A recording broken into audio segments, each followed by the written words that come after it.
You know, I could have stayed as Yusek. Mag-quiet lang naman ako, diba? Hindi ako mag-criticize. I just continue sitting there. Kung yan yung gustong policy, okay, fine. Yusek pa rin ako ngayon. But that's not the reason why I joined government.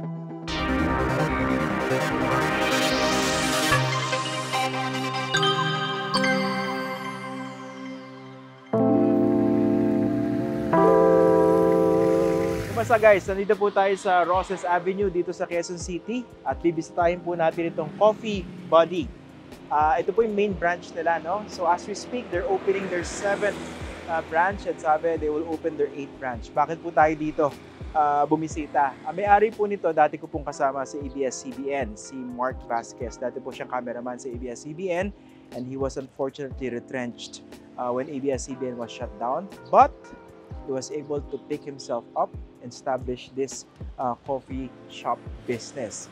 Nandito po tayo ngayon dahil dito po natin kakausapin para sa ating Facts First Convo ang isa po sa mga paborito niyo pong guest natin, si Professor Shelo Magno, isang ekonomista. Pag-uusapan po natin yung kanyang ginagawa to popularize yung issues na ekonomiya para mas maunawaan ng ating mga kababayan. In particular, ang ginagamit po niyang platform, TikTok.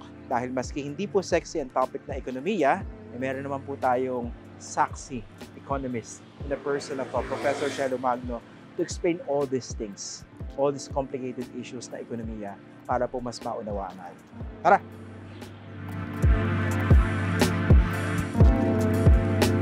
Alam niyo po, honestly, pag kinausap niyo po yung maraming Pilipino, medyo hindi sila ganun ka-interested pag pinag-uusapan po ekonomiya. So marami sa kanila iniisip, hindi naman sexy topic yan eh. Bakit kanyo? Kasi ang impression nila pag ekonomiya, iniisip agad numero, datos, graphs, charts. Tapos makikita mo pa yung mukha ng mga ekonomista, iniisip na iba, parang boring yung topic. Pero nararamdaman niyo yung issue na ekonomiya sa pang-araw-araw na pamumuhay. Kaya usually, naging interesado mga Pilipino pag pinag-uusapan, tataas ba yung presyo ng bigas o bumababa?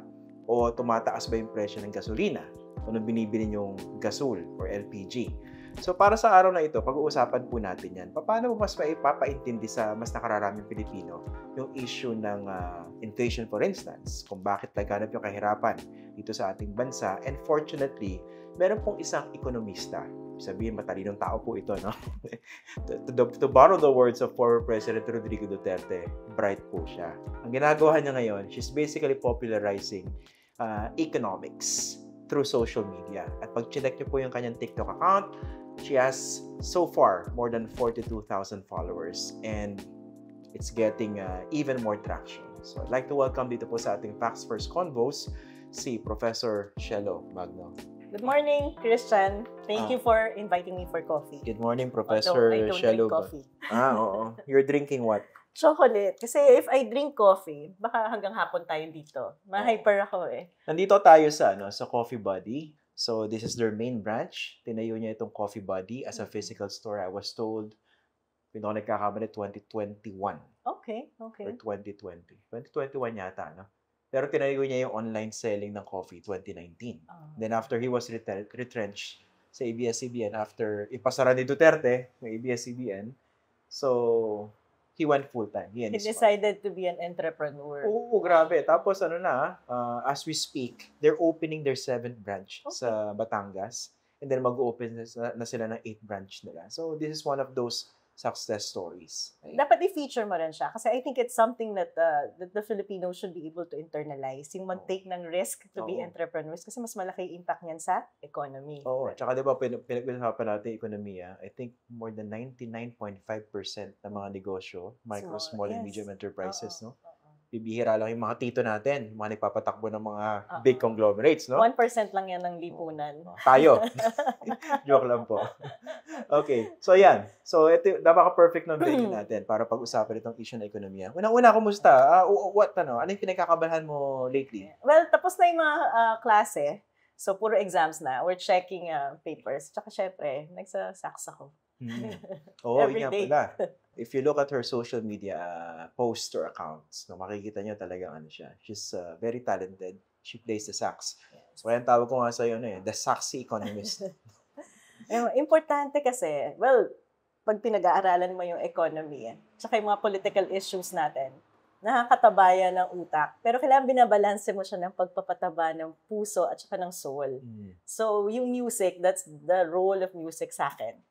Puso at soul. How long have you been playing the sax? Yung sax, 1.5 years. But I've been playing the piano since I was 4 or 5 years old. So, mahilig talaga ako sa music.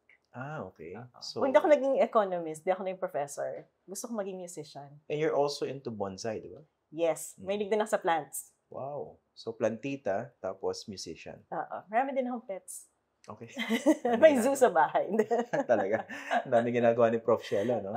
Pero dito, when did you decide to go into social media, specifically to explain complicated topics about the economy? Yeah, well, actually, before naman, even before I was at the DOF, madalas na-interview mo na ako before I engage sa media to explain basic concepts, issues, kasi I think importanteng maintindihan niya ng mga tao. But after I left the DOF, and then after na-realize ko ano na nangyayari sa lipunan natin, sa quality ng governance natin, na-realize ko that I have a moral responsibility to extend kung ano yung tinuturo ko sa classroom, outside the classroom. And then ito nga, nagiging powerful tool ang social media. So why not? Hindi naman siya masyadong dagdag na trabaho sa akin dahil ginagawa ko rin naman siya everyday.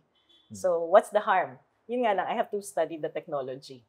So medyo challenging, but so basically, this is an extension of the classroom for you. Yes, extension of the classroom, extension of the social work I do, because even if I'm a professor in UP, I have a lot of extracurricular activities. Like what? Isa-isahin natin para may idea sila. So even before joining UP, I was a national coordinator of Bantay Kita. It's a national coalition of civil society organizations monitoring mining activities in the country.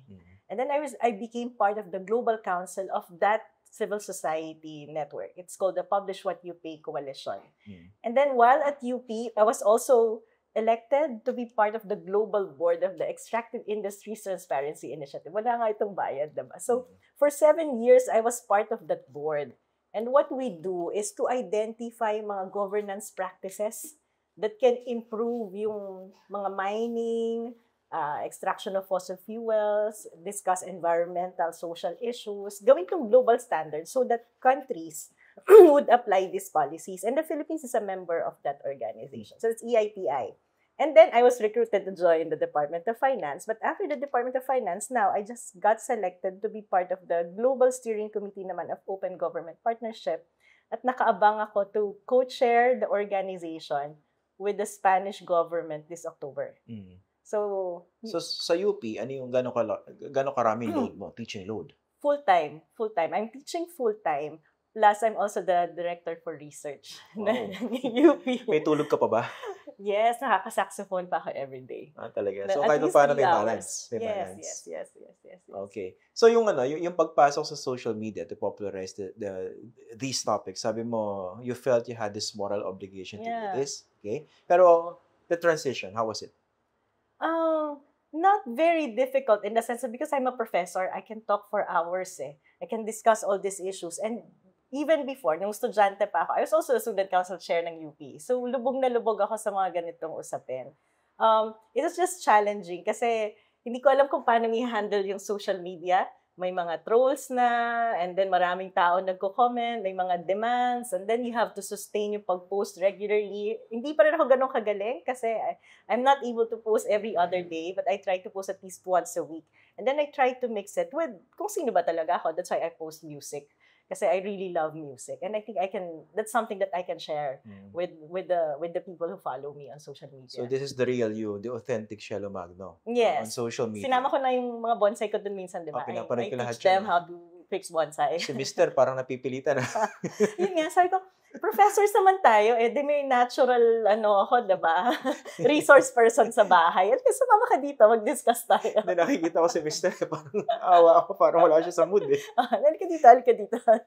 Ano ba, nahirapan ka pa pilitin siya? Hindi naman, wala naman siyang choice But kasi he's a professor sa UP Law.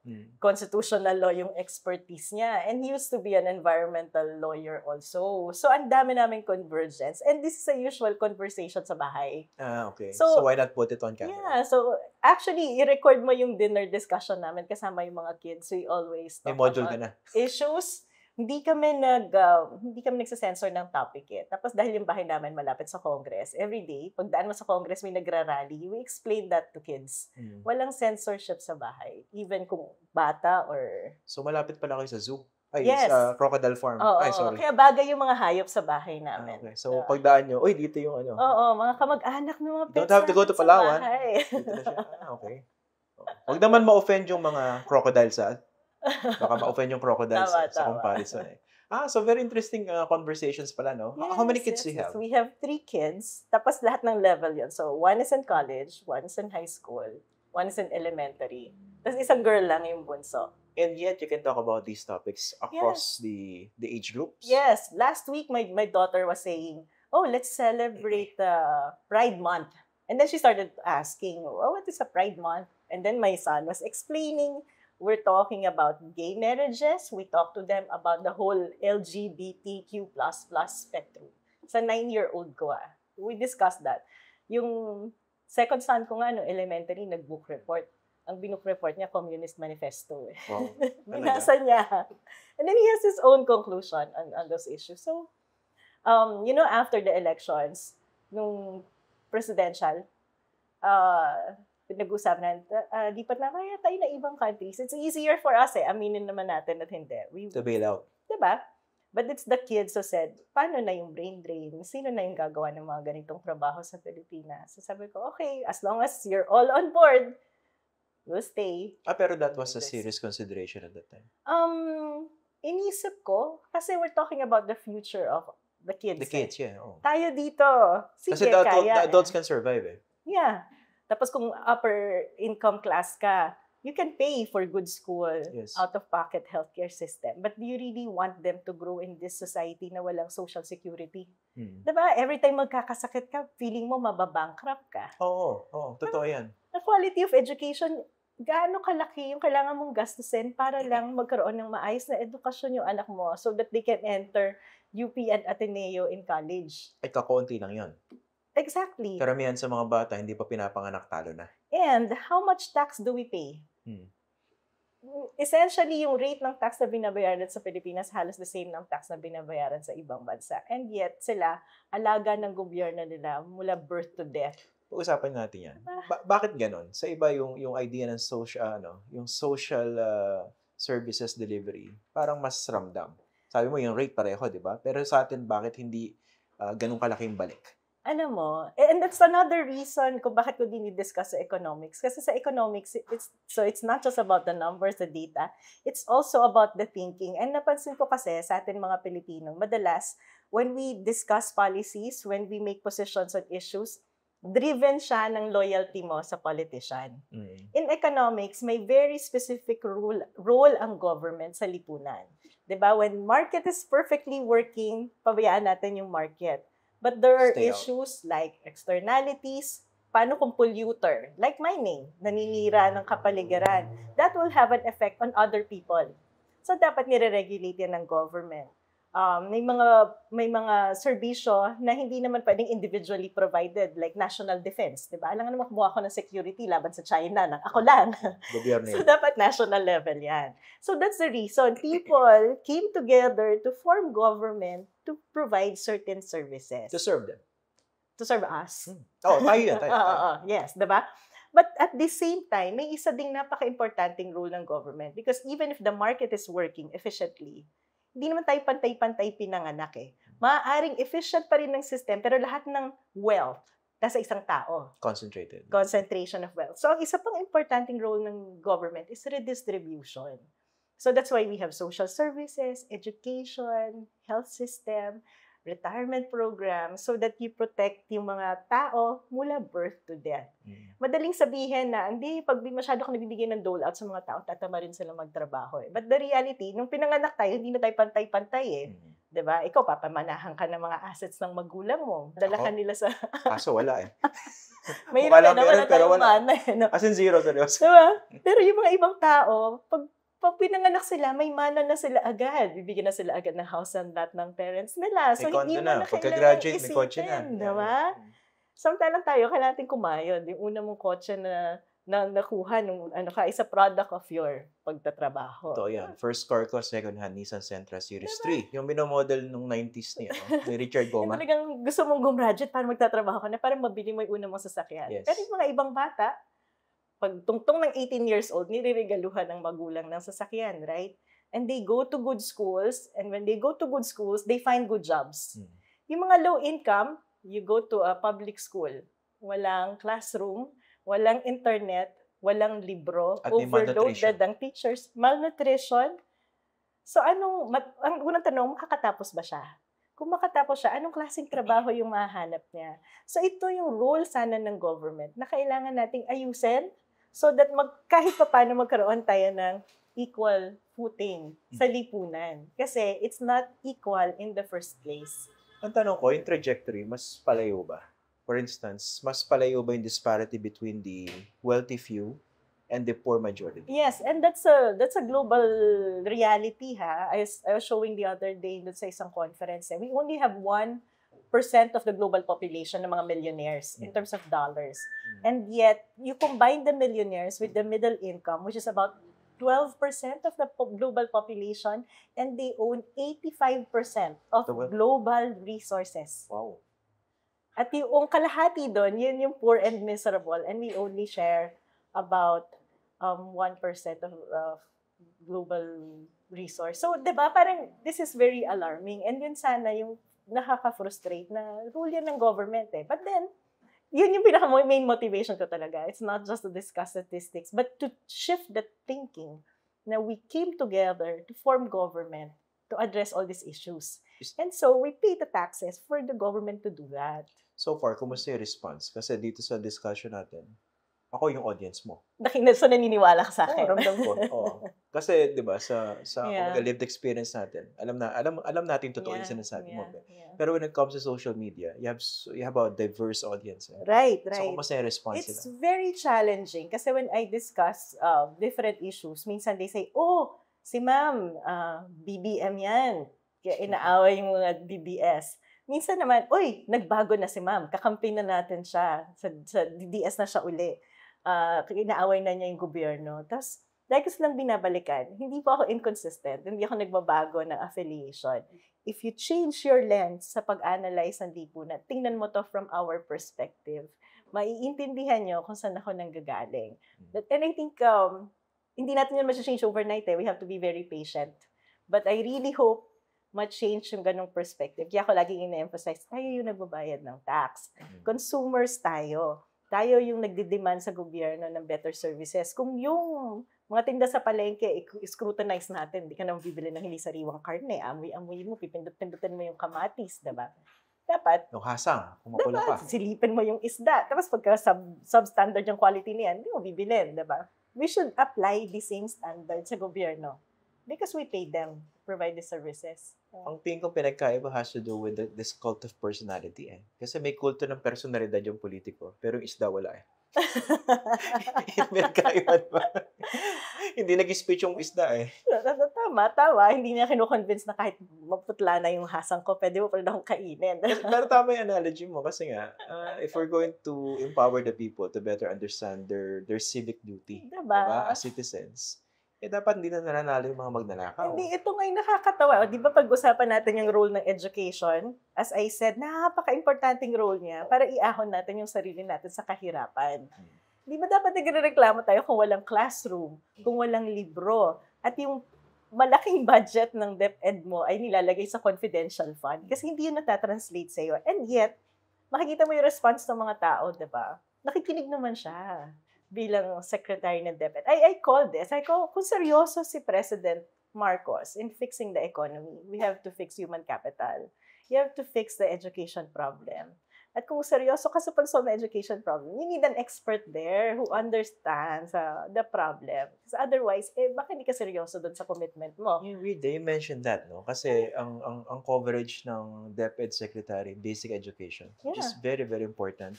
I was surprised, diba, nung nag-speech siya about the review of the curriculum. Siya nag-utos, and then nung nag-speech siya, she looks stupid, pasensya na po, no? And sabi niya, hindi niya nan-review kasi hindi niya alam.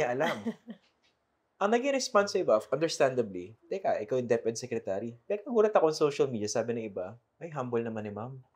Diba? Bakit nawala yung standards? Nag-a-adjust, no? I Gumagalaw eh. know. Tapos parang, mag-hire ka ba ng isang tao para gamutin ka?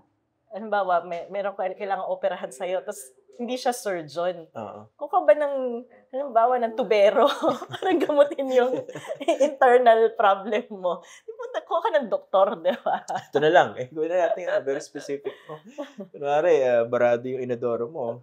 So, nag-hire ka ng Kuha ka ba tubero. ng karpintero? Pagdating ng tubero, pasensya na po. Hindi ko masyadong alam ang gagawin eh. Exactly. At least humble. Oo. Sige, babayaran mo ba yun? Siyempre hindi, di ba? Yung ganyan, do you get frustrated? Because basically, you're trying to empower the people. Yeah. Pero yet, you see a lot of responses like that. It's very, very, very frustrating. But I'm still optimistic kasi may nakikita akong nag-change eh. At tapos nag-follow din naman sila sa akin kahit inaaway nila ako. So hopefully, sa kakaulit-ulit-ulit ko nito, eventually, feeling ko, baka naman tumagos. Baka naman lumalag. Kasi otherwise, kung hindi natin to gagawin, magiging intergenerational talaga yung poverty sa atin. Kasi itong nag-aaral sa public school, obviously, yung well-off, pupunta sa private school, dun sila mag-aaral. So, yung mga private school graduates, mas magandang trabaho, mas yayaman. Yung mga nasa public school, ganyan lang yung quality na edukasyon mo. Pag tungtong mo ng grade 5, di ka pa rin marunong magbasa. Di ka talaga mahanap ng trabaho. Tapos sila din yung magkakaroon ng anak. O di hindi. You know, it's a cycle. May study ba kung gaano kahaba yung intergenerational poverty sa atin? For instance, 8 generations or even longer? Wala pa ako nakitang literature, but it must be long. Kasi parang kailangan mo ng disruption to be able to get them out But if our education system is deteriorating, I don't think we have done concrete policies to actually disrupt poverty cycle in the country. That's just one. Yung second na issue, is binanggit mo na kanina, yung nutritional You know, 50% of low-income kids are stunted o bansot. Pag bansot ka, ibig sabihin, malaki na rin yung likelihood na hindi ka makakagraduate o hindi ka makakatapos ng pag-aaral. And affected yung brain development. Yes, mabagal yung pag-process ng brain mo. And then, ang problem dyan, and this is scientifically proven, kapag bansot o stunted yung nanay, mataas yung likelihood na magiging bansot din yung anak. At na-establish na rin to scientifically na yung intervention, critical intervention para ma-avoid yung pagkabansot is on the first 1,000 days ng baby at sa pregnancy ng mga nanay. Wala namang konkretong program yung gobyerno natin to really intervene to make sure na healthy yung kinakain ng mga nanay natin, di ba? Pati yung, so imagine mo yung generation ng mga bansot na bata na hindi makakatapos ng pag-aaral unless you disrupt. Oo. And then, of course, diba, yung stunting na yan, tsaka yung problema sa education, that affects the way we choose our leaders in the future. For instance, diba, yung mas mababawas yung critical thinking mo. Yes. Critical thinking mo supposedly ma-develop sa school. But if you're not part of the school system, where would you get it? Correct. On social media, where most of the content is trash. Yes. Diba? Kaya thankful kami, merong ganyan In the end, tatanungin mo tuloy kung bakit ganito yung sistema ng gobyerno natin at wala talagang malinaw na programa to disrupt yung systemic problems of poverty. Kasi they benefit Oo. Diba? So, nakukontento na lang tayo sa mga pa-cute, sumasayaw-sayaw ng mga kandidato, senador, congressman. Kasi hindi natin na-realize na, ay, tayo pala yung biktima nito. Nagiging entertainment level na lang siya.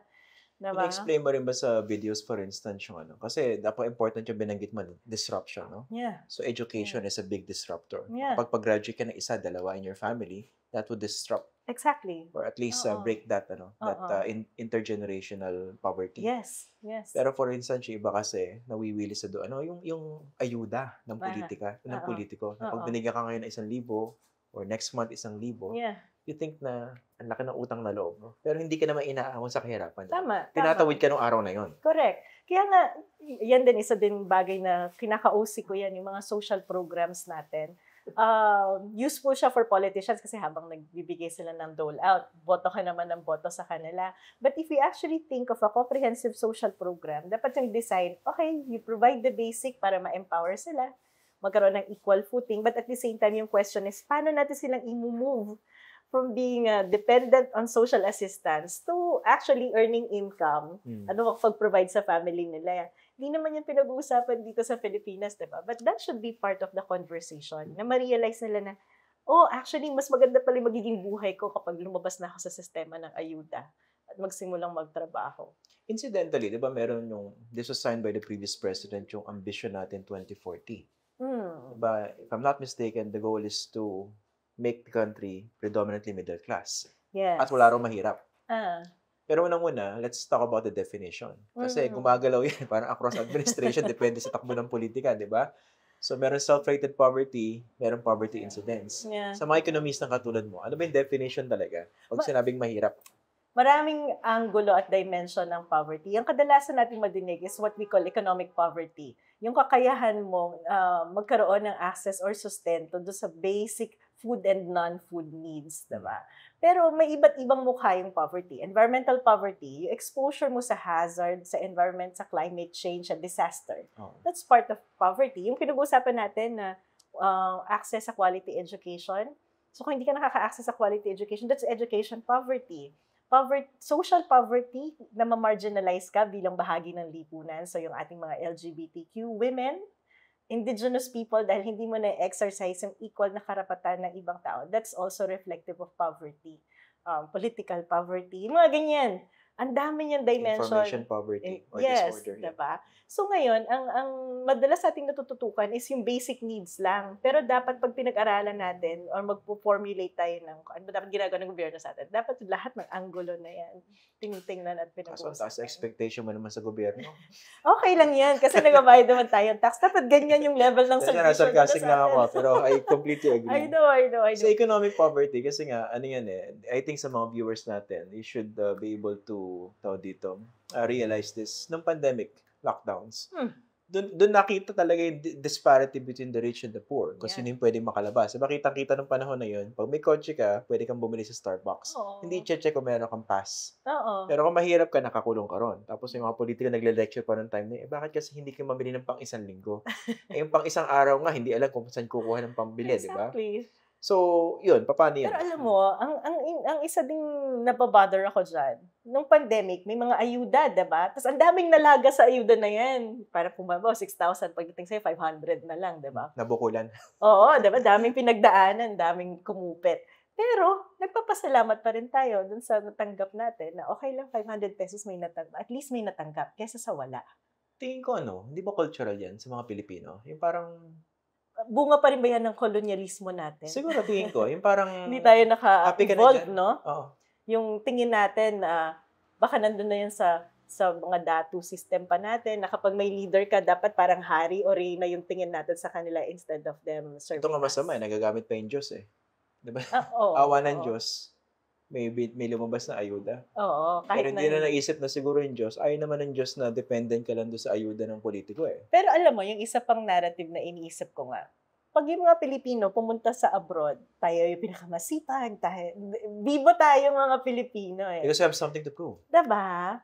But at the same time, nakikita natin yung quality ng buhay at gobyerno na meron sila. Totoo. Bakit ilang milyon ng Pilipino outside the country, bakit hindi natin i-import yung attitude na yun ng gobyerno sa Pilipinas? So, lagi ko nga na-challenge, mga OFWs, please share this with your family.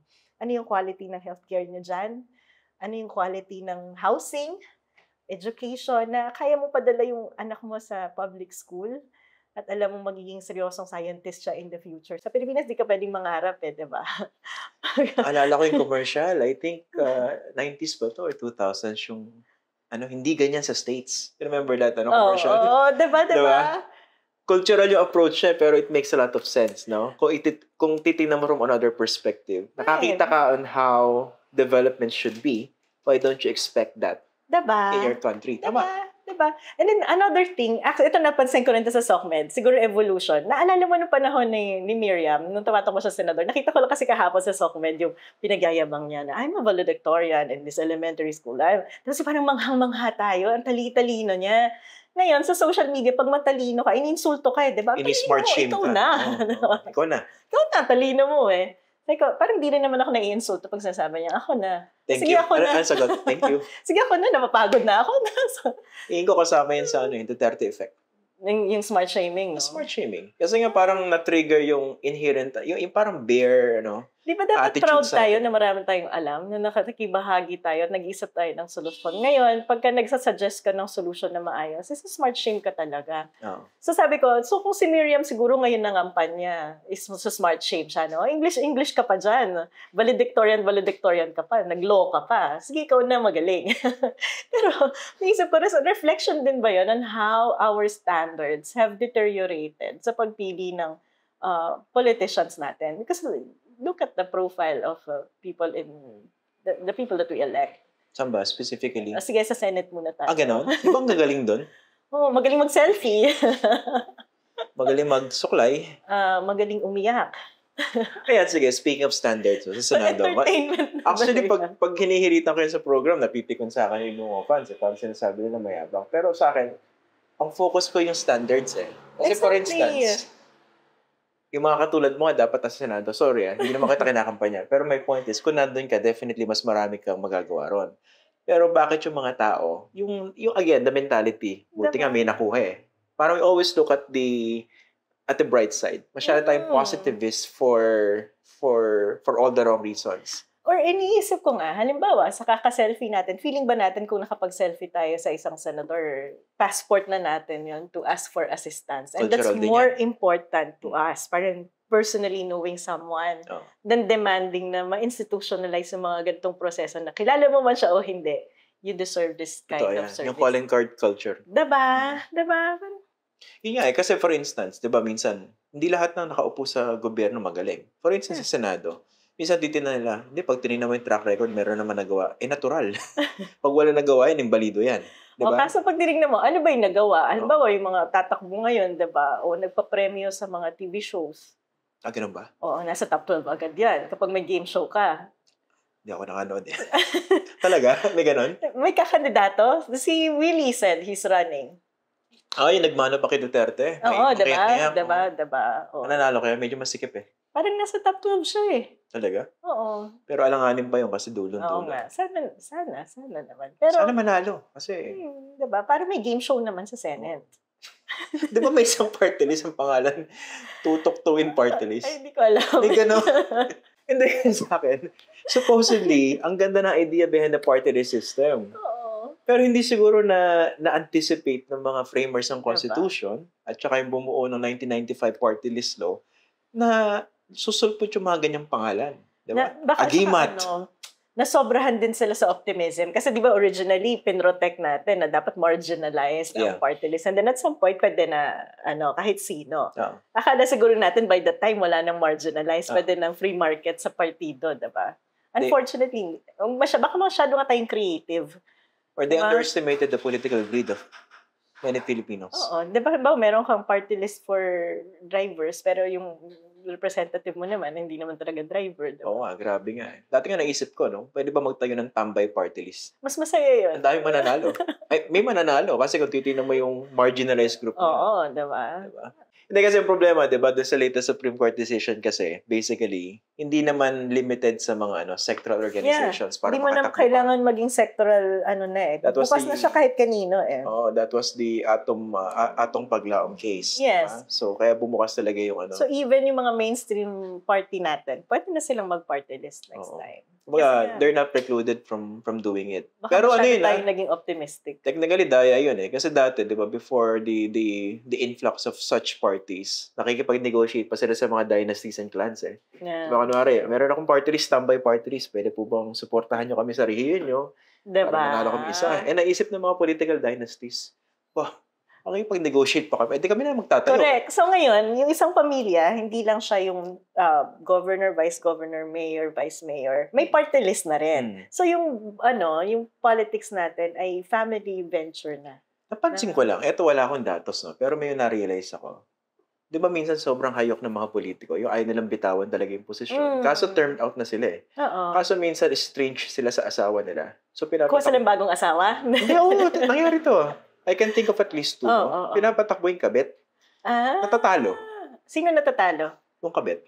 So may moral pa rin tayo? Hindi ko alam kung it has to do with that extramarital affair o baka kasi yung brand ng politiko. Hindi na-transfer sa kabit kasi hindi nagamit yung apelido. Pwedeng ganun. Diba? So, kulang. Makakasagot siguro, mga political scientists. Oo. Pero ibig sabihin, parang meron ding threshold in certain Pero cases. kasi public knowledge naman yan kung kabit eh. Diba? Alam na mga, baka naman magaling magsekreto tong si, politician. Hindi niya na market mabuti. Nakabit ko to, dapat boto nyo rin. Hindi, yun naalala ko open eh. Talaga? Oo.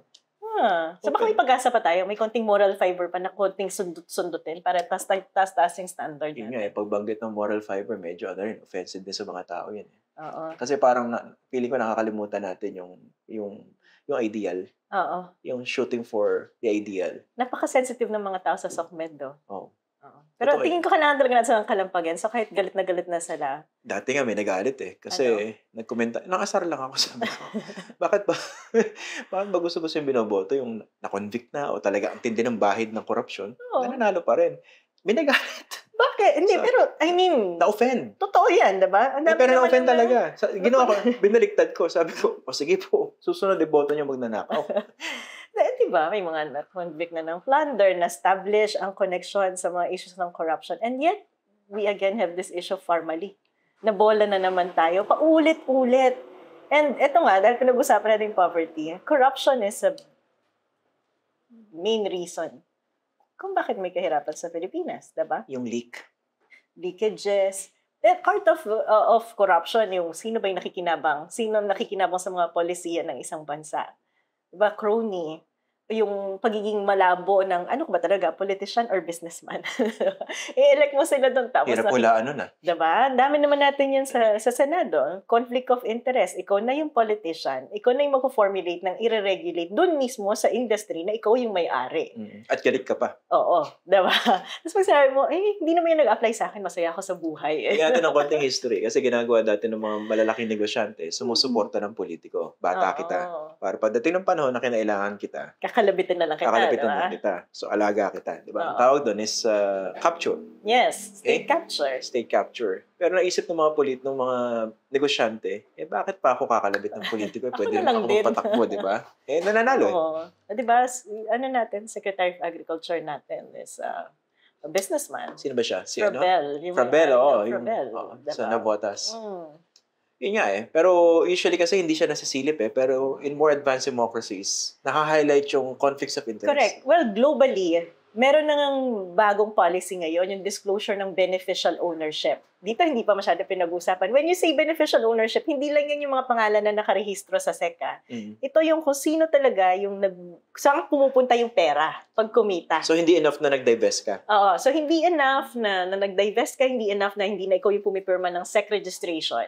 Kailangan mong pakita na hindi sa'yo pumupunta yung pera.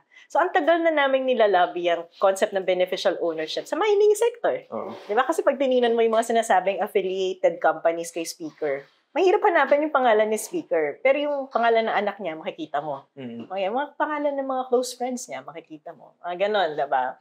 So, tatanong mo, who is really the beneficial owner of these companies? Pero, kitang-kita mo naman, nang lumabas yung proposed mining bill, taxation sa House of Representatives. Kung pangkaraniwang tao tayo, syempre, di ba sasabihin na, dapat naman dagdagan mo yung share na nakukuha ng gobyerno sa mining. O anong nangyari dun sa bill? Binaba yung royalty. Binaba pa? Oo, from 5% to 4%. Dati nga, 5% to 3% Pinag-uusapan niya bago ako nag-resign sa DOJ. Bakit binaba? Well, obviously, hindi taong bayan ang makikinabang. Mga minors makikinabang. Applicable din ba yung kunwari isang politiko, identified siya sa isang media organization. Tapos nakapag-tie up sa isang another private media organization, although wala yung pangalan niya sa mga dokumento. Diba? Beneficial ownership ang Yes, beneficial ownership yan. Actually, interestingly, sana hindi mabura ha. Kasi I was looking at this new bill na naka-sign na urgent. Yung Government Procurement Act. So, i-amend? Yes. Dinidiscuss na yan. Senator Angaras, the one championing it. And the last version that I saw, may provision on disclosure of beneficial owners sa lahat ng company na mag-engage sa procurement process ng government. I was hoping na masama pa yung transparency. Para makita mo yung conflict of interest. So kung magkakaroon ng registry, make it public. So we can also see, kasi kung may registry nga, but not publicly accessible, that means walang accountability, diba? It has to be accountable to the public. There's that provision now sa Senate version. I am hoping hindi siya mawala. Kasi sa ibang bansa, sa Europe, batas na yan. In other countries, batas na yan. Sa Pilipinas, wala pa rin tayo niyan. But it's obviously, yun nga, balik tayo sa corruption yung concentration ng wealth and power. The politicians, the oligarchs are the ones running this country. Would it be in their interest to redistribute their wealth? Hindi. Diba? At i-address yung mga pangangailangan ng nasa grassroots. Hindi ako mapapanggap. Hindi ko sasabihin grassroots ako. Pero tingin ko ang importante, titingnan natin kasi kung saan ginagamit ng mga tao yung kakayahan nila at ano yung pinopromote nila. So in this case, siguro naman may konsensya ako. Kasi hindi nakatanggap-tanggap di ba? Yung extent ng inequality sa Pilipinas. In that sense, parang malaking kalokohan yung natin, yung budget process, national budget process. Kasi supposedly, we spend the most money when it comes to social services. Yes. Education actually number one. Yeah. Pero bakit? Sa napuputol? Ano yung biggest leakage doon? Is it corruption or...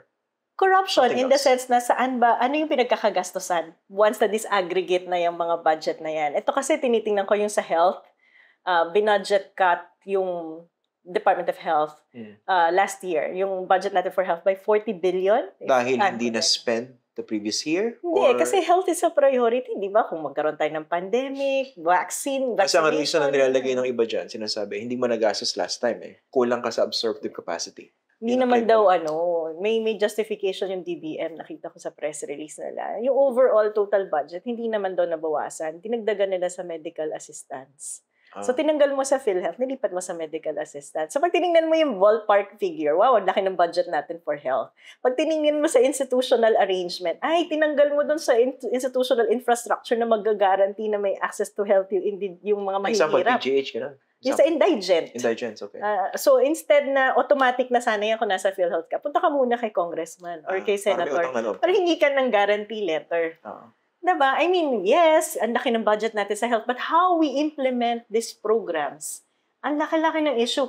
Di ba lumabas na rin to yung sa social assistance? Nagbigay sila ng additional budget for social assistance, but is now being used to, ginagamit siyang pang-ayuda, hindi sa low-income household, sa mga kahit may trabaho na ata or mga enterprises dahil kailangan yung boto for People's Initiative.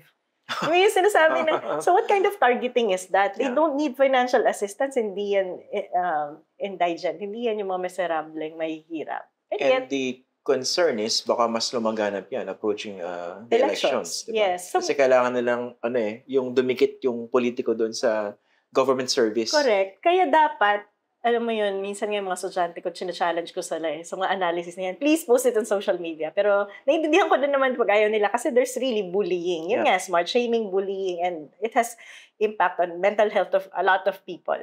Baka resilient na lang tayo. But at the same time, we need people na titingin mag-scrutinize. Kasi pagka mga general figures lang nakikita natin, okay naman, priority pa rin education, priority pa rin ng health. Pero pag hinimay-himay mo, sino ba yung mga contractor na nakikinabang? Gaano ba kakapal yung mga kalsadang pinagawa dito sa budget? Ilang billion yung inallocate natin siya? Gaano kahaba yung kalsadang nagawa? Diba? Speaking of kalsada, may nakausap ako isang politiko recently. Napag-usapan namin yan. Sabi ko, di ba pag nagpatayo ka ng kunwari kalsada, meron specifications yan Di ba? On paper. Pero dahil merong SOP, yung contractor, kunwari DPWH, si congressman, pati si mayor, yung 100% budget for that particular road, nababawasan. Siguro natitira daw 40%. Yeah. 40. Ganyan din yung nadinig ko. So, kung ikaw naman yung contractor, pagkakasya mo yung 40% budget, magsasacrifice yung quality. Ang tanong ko sa kanya, teka, di ba supposedly merong yung assessment, yung validate, di ba? Yeah, kung madaling mabutas. Yeah. Meron palang racket.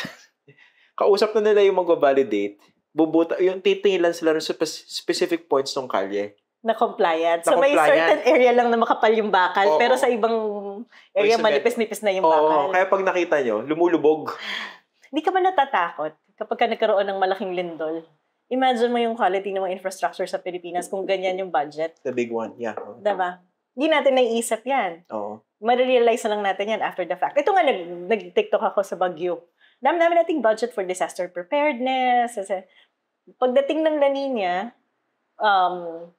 tama, pagdating na yung bagyo season, papunta na tayo dyan, magsisimula na yung pagbaha. At saka lang natin marirealize, nasa na yung mga flood control program ng gobyerno. Tama. We're not prepared. It's a concrete example of how politics or corruption can kill. Diba? Oo. Marirealize lang natin yun, ay, wala na. Tapos, when this happens to, ito, sino ang mga nakakakuha ng kontrata for quarry? At nakakatawa pa dyan, pag nag-quarry ka, di ba, kinalbo-kalbo mo yung bundok, gumuho yung buhangin, nabarahan yung ilog. Oo. Ngayon, si government, kailangan kumontrata ng, yung dredging. So, babayaran mo pa yung nag-quarry para i-dredge yung... Salamat po. Malaking joke eh. Tapos, dahil... Gumawa ng problema, imbis na panagutin, binayaran mo para i-clear yung ilog. Tapos, pag bumagyo, babahain ka, sira yung private property mo, wala ka namang private insurance, hindi ka na makakompensate. Pero darating si Mayor. Nakamayan si Governor. Bigyan ka ng 1 kilong bigas. Oo. Picture. Salamat po. Galing yun. Diba? Tinatawanan lang natin to, pero it's really, it's frustrating and it's sad. At ayoko naman na mamatay ako na wala man lang tayong naayos kasi papamana naman natin sa mga anak natin at saka sa mga apo natin. Ito ba yung lipunan na gusto nating iwan? Diba? Isa kong tanong sa ganyan. Basically, we're talking of a vicious cycle. No? Usually, kailangan to ng disruption. Yeah. Pero what would be a very good starting point? Alam mo, gusto ko pinag-iisipan ko yung panawagan na dahil reklamo tayo. I-encourage natin yung mga tao na mag-participate. I think we really should start participating. Ito na-inspire ako dito 20 years ago na. Ganun na ba katanda? Siguro mga 10 years ago lang naman. I researched on social movement. Sa Abra to, which is very politically conflicted area. There's this one teacher, si Manang Pura. They formed this concerned citizens of Abra for good governance. Sabanggit ko to sa isang conversation natin. But ang nangyari kasi doon, nag-lobby sila for a bridge sa Abra para mas madali yung kanilang pagtawid. Hindi nila nilalakad. Pero parang kalahati lang yata yung bridge na nagawa. So they really lobbied si President Ramos pa nun eh. Paano yung kalahati? Lilipad ka na? Magsasagwan ka na doon sa ilog. Rappel. Pero they formed this organization. It's a collaboration of teachers, students, engineers, lawyers, ordinaryong mga tao. And Ramos, ibig sabihin 90s to? 90s pa. Okay. And they still exist. They measure yung mga kalsada. Kasi kailangan mo na talagang kumilos eh. Ikaw na yung gumawa. Kailangan mong bantayan. Alam mo, the organization experienced harassment, yung mga... For doing the right thing. Yes, for doing the right thing. So what happened? They're still there and they're still doing it. As hoping na sa kwento kasi ng Pilipinas, we always romanticize best practices, yung mga ganitong aktivismo. Why can't we make it something normal, natural, and common? Sabi ko nga, kung gusto niyo talaga natin ng pagbabago, kahit PTA, patulan natin yan. Kasi yung PTA, umuupo yan sa local school board at the local level. And the local school board decides on education program for a local government. And I think I'm gonna make it part of what I do sa OGP, Open Government Partnership. And I want to recruit local government, civil society, grassroots. Kasi kung hindi natin gagawin to, then nandiyan pa rin ang mga dinastiya, nandiyan pa rin ang mga oligarchs. So baka nga hindi natin ma-translate into real actions itong mga pinagagagawa natin. Importante ang participation, no? Kasi you don't have to run for public office to be able to make a difference. Yeah. There are many aspects of governance where you can come in. Alam mo, ang saya-saya ko nung umalis ako sa DOF. Talaga? Oo, kasi nung nasa... Hindi mo na-miss yung tawag sa'yo na USEC? Hindi. The trappings of power. Alam mo, tawag-tawa nga ako dati. Nung naging USEC ako, lagi kasi ako tinatanong ng mga staff nun, ma'am, sinong kasama mo? Hindi, kaya ko naman ako lang mag-isa. So, pumunta ako sa isang government agency. Napit ako sa guard. Sabi ko, may meeting po ako kay secretary. Gano'n. Sabi ako ng guard, sige ma'am, hintay ka dyan. Hintay naman ako. So, marirealize nila USEC ako. Yung, ma'am, sorry po. Usually, may garland dyan eh. Oh, sorry po. Okay lang, ganyan. Yung parang, darating ako, may kasama ka ba? Wala, ako lang. Kasi gano'n, sanay ako doon eh. Hindi ka pwede sa gobyerno talaga. Hindi na kalakaran eh. Diba? Parang, you're the exception. Nahirap ako na parang hindi na ako pwedeng magsalita. But after, I could have stayed as USEC. Mag-quiet lang naman ako, diba? Hindi ako mag-criticize. I just continue sitting there. Kung yan yung gustong policy, okay, fine. USEC pa rin ako ngayon. Pero mahirap matulog sa gabi. But that's not the reason why I joined government. So, nung paglabas ko, doon ko rin, soon enough after I left, I started my TikTok account, diba? Because I realized that my role is outside government, which is what I do even before. Sa mining sector, I used my skills as an economist to engage the industry. I was the first to point out na, 30 to 40% lang ang nakuha nating profit sa mining, ha? Is that fair? If I didn't use my skill as an economist, hindi mabobroaden yung pinagdidebatihan sa issue ng mining, eh. Environmental, social, big issues. Human rights, big issues. Dagdagan pa natin ang dimension ng economics. And yun yung ginagawa ko dati. And I really missed that nung nasa DOF ako. I thought when I was at the DOF, opportunity, it is good. It's an opportunity to push for good policies. Sabi ko, napakadali din pala actually ng mag-pivot. We can make a difference if we have the right people in government. Unfortunately, my thinking is not in sync with the one in Malacanang, di ba? Hindi pala parehas yung agenda namin. With the president? With the president. Yes, hindi parehas yung thinking, hindi parehas yung agenda. Iba yung interest niya, iba yung iniisip kong para sa bayan. But imagine kung parehas yung iniisip ko, tapos yung presidente, ang daling mag-push ng mga matitinong policies na makakapagkaroon ng significant na change. That's one thing that I learned. Kaya din hindi ako nag-give up, even if it's so frustrating. Yun lang pala eh. If we find the right people in government, pwede. But you also have to deal with other moving parts in government. Kasi pwedeng within your department, eto yun, solid na kayo. Ito yung dapat gawin. Dadaan ka sa Malacanang. You need legislation, you need to deal with the politicians. Yun nga. But then again, we have to start somewhere. Diba? So, yung aspect na yun, naging hopeful ako. But then, yung challenge natin is to convince people na ito yung kailangan natin gawin. Given your experience at DOF, how long did you stay there? 1 year. 1 year. So, would you consider going back to government? Siguro under a different administration. Nakikita ko rin na it's part of our responsibility. Kung may maitutulong tayo, why not? For me, it's a sacrifice. Masaya kasi ako outside eh. Yung walang constraint, walang limitations. I can do what I want. Nung nasa DOF ako, aga-aga ko pumapasok. Alis ako ng bahay ng 5:30 a.m. Uwi ako ng 9 p.m. Tapos marami pang meeting after that. Nalilimit yung time mo with the family. And then constrained ka pa politically. But outside, ang dami nagagawa. But then, yun nga, sino ka ba para tumanggi na pagsilbihan yung taong bayan? So if you're asked to serve, you serve. And that's part of trabaho sa UP eh. Diba? Bakit ganun? Nung sinabi mo yan, sincere. Nadidinig ko sa ibang politiko yan eh. Yung call to serve, di ba? Sa kanila hindi convincing. Kasi isang quote na madalas kumadinig sa mga politiko, I hate politics but I love public service. Pero parang hindi halata. Kasi naman yung public service nila ginagawa ng business. The reason why they serve is because they want to corner businesses, interest. Diba? Sila din naman yung mga nasa ano. But when I served, I had to resign yung mga ginagawa kong trabaho before. And for me, malinaw nga kasi ito yung agenda, ito yung policies na isusulong. Ayusin ko yung mining sector. Gusto ko magkaroon tayo ng bigger share. Yung mga ganun. Doon sa stint mo sa DOF, although fairly short, no? And well-publicized naman yung reason why you left. Pero, did you feel na somehow pag tumagal ka pa dyan, baka naman, yung mabahiran? Hindi. Kasi malinaw sa akin kung ano yung gusto kong gawin eh. At nag-enjoy din ako doon kasi I realized na maraming credible people in government. Nag-enjoy ako, tapos makulit kasi ako eh. So, halimbawa, yung mga BIR, kinukulit ko sila lagi. O, may problema dito sa hindi, mag-meeting na tayo, hindi tayo uwi hanggang di natin nasa-solve yung problema na to. So, alam mo, when I was still there, I worked with the BIR. Concrete example, ha? Yung mga requirements, medyo technical na to, yung mga requirements to get VAT credit. Napakadami niyan, na mahabang listahan yan. But working together, we were able to rationalize it and reduce it to less than 10. Na-streamline nyo? Na-streamline namin yun. At issuance lang yung kailangan gawin. Imagine that. Na parang, kaya naman pala to if we work together. So it was done? It was done. The claim process. And then, pinush namin yun under the ease of paying taxes. Now, anywhere people can pay tax. Hindi na kailangan pumunta dun sa RDO mo. Sa akin, malinaw. I convinced, I work with the BIR on that.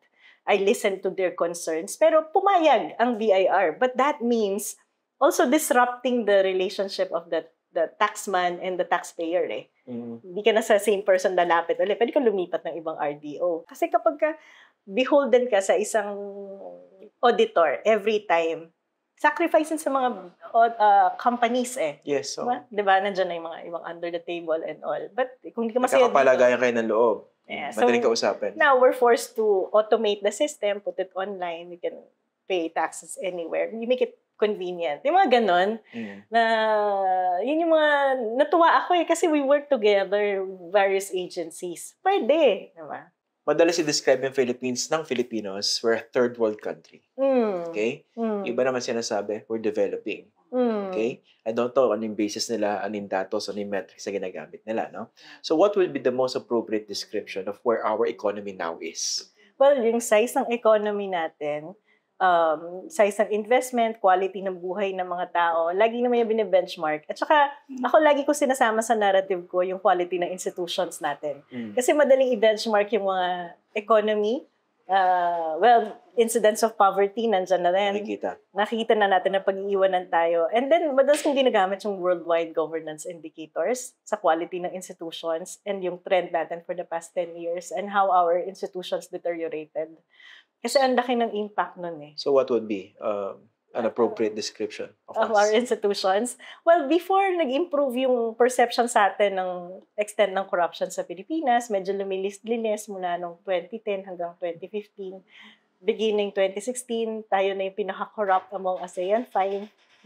Bakit kaya? Tayo yung rule of law, tayo yung pinakamahinang mag-implement mula 2016. Among ASEAN 5. Parang madiin yung pagkakasabi mo yung pero ano mo data yan, numbers. Papadala ko sa iyo yung graphs para mapakita mo. Sa ko napaka-strong ng correlation. Beginning 2016, violence, rule of law, quality of regulation ng government, and corruption. Totoo yan. Kasi I think early during the Duterte administration, naka-attend ako isang ASEAN Human Rights Forum. And then we were the toast of we had been the toast of the ASEAN when it comes to promoting human rights. Yes. Kasi when you talk about the history of the other ASEAN nations, talagang sila matindi, deeply ingrained yung dictatorial roots nila. Tayo rin naman meron, di ba? Oo. Pero mas mahaba yun sa kanila. Pero nagulat sila. What happened? Anyari sa inyo? Di ba? Parang tayo dati yung bibo dyan pag pinag-usapan ng human rights, accountability, transparency, dami nating civil society, nangunguna tayo dyan. Again, beginning 2016, nag-deteriorate yan eh. Pero nakaka-recover na ba tayo? May improvement in the sense na hindi na ganun karami nakita nating tokhang, diba? Pero nakakatuwa nga itong report ng Civicus as an organization. They monitor yung mga states of human rights in different countries. May recent pronounced report sila about the Philippines. And they said na ang frustration is wala pa ring malinaw na commitment yung administration on what they're gonna do regarding the ICC case ni Duterte.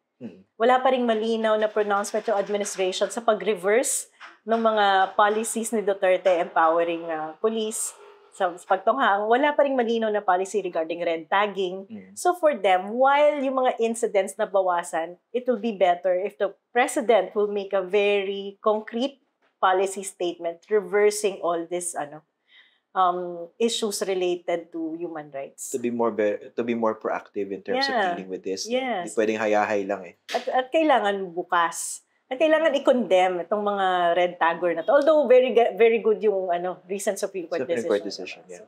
Well, ang haba ng pinag-usapan namin, pero parang gusto ko mag-part 2. Pero next time, dadali mo na yung SACS. Yes. We'll do it in a different venue. Para tapos natin patabain yung utak natin. Para mas relax naman. May music tayo. Well, Professor Shelo Magno, thank you very much for joining us dito sa Facts First Convos. Yes, thank you. So yan po ang ating Facts First Convos. Kasama po si Professor Shelo Magno. Marami po tayo napag-usapan. Malawak po yung ating naging diskusyon. At sana po ay marami po kayo nakuha at napulot na impormasyon. Yung talaga po makakatulong para po mas maunawaan nyo yung larangan ng ekonomiya. And of course, huwag po tayong hihinto dyan. No? Marami tayong natutunan at sana gamitin po natin itong mga impormasyon na ito tungkol sa ekonomiya, tungkol sa politika, tungkol po sa takbo ng ating pamahalaan para naman po makapag-inspire po tayo ng positive change dito po sa ating lipunan. Hindi po natin pwedeng iasa yung ating kalagayan ng ating kinabukasan din lang po sa mga politiko. No? Dapat po magsimula rin sa atin. So again, we would like to thank Coffee Buddy, sa ating kaibigan na si Mark, for allowing us to use this beautiful venue, their main branch dito po sa Roses Avenue, Quezon City. Pala, hindi po ito sponsored content, no? We're doing this because we appreciate the kind of effort na ginagawa po ng mga katulad ni Mark to be able to lift themselves up and of course, para talagang mapakita sa mga Pilipino that you can also be successful like him. Maraming salamat po.